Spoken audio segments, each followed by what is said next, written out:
So ఇక్కడ చూడొచ్చు ఆ నిరాహార దీక్ష కూడా కూర్చున్న పరిస్థితి. ఇంత పెద్ద ఏజ్ లో కూడా ఇక్కడ నిరాహార దీక్ష కూడా కూర్చున్నారు. గవర్నమెంట్ చూస్తేనేమో ప్రతి ఒక్కరు చాలా హ్యాపీగా ఉన్నారు మా పాలనలో అని చెప్పేసి వాళ్ళ అనౌన్స్మెంట్ చేసుకుంటున్నారు.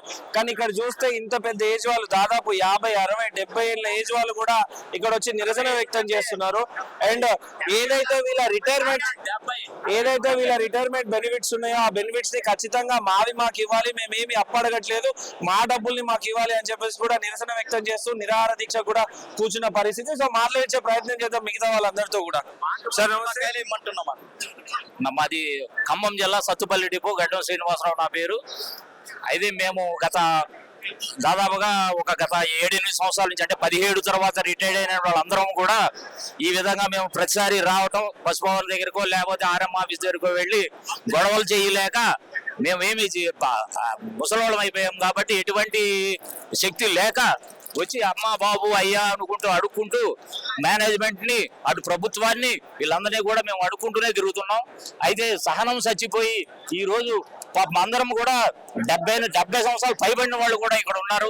కాబట్టి వాళ్ళందరూ కూడా వచ్చి అయ్యా మా భిక్షణ చేయండి, మా డబ్బులు మాకు ఇవ్వండి, మేము మాకు రావాల్సిన 17 నుంచి రావాల్సిన పే స్కేల్ ఏరియర్స్, అదేవిధంగా డిఫరెంట్ ఏరియర్స్, అదేవిధంగా 21 పే స్కేల్ కూడా చేసి మరి ప్రస్తుతం సర్వీస్ లో ఉన్న వాళ్ళు అన్ని అనుభవిస్తున్నారు.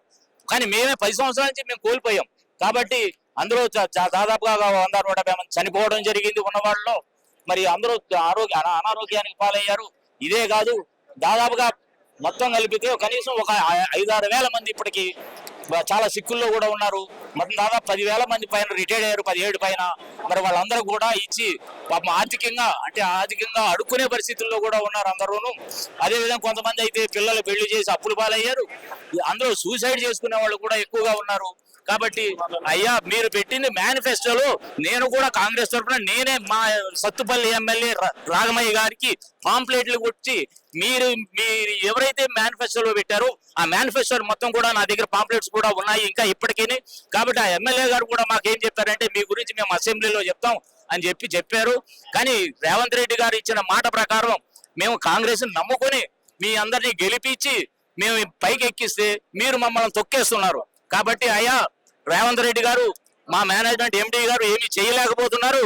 మరి అది ఏదన్నా ఉండి ప్రభుత్వం తరపున మీరన్నా 1000 కోట్లు అప్పిస్తే మేము తీసుకుంటాం, మా డబ్బులు మాకు వాడేస్తే మేము చక్కగా ఆరోగ్యంగా మీ ఫోటోలు కూడా పెడతాం, కావాలంటే ఎప్పటిదాకా అంటే అప్పటిదాకా పెట్టేసుకుంటాం అందరిలోనే.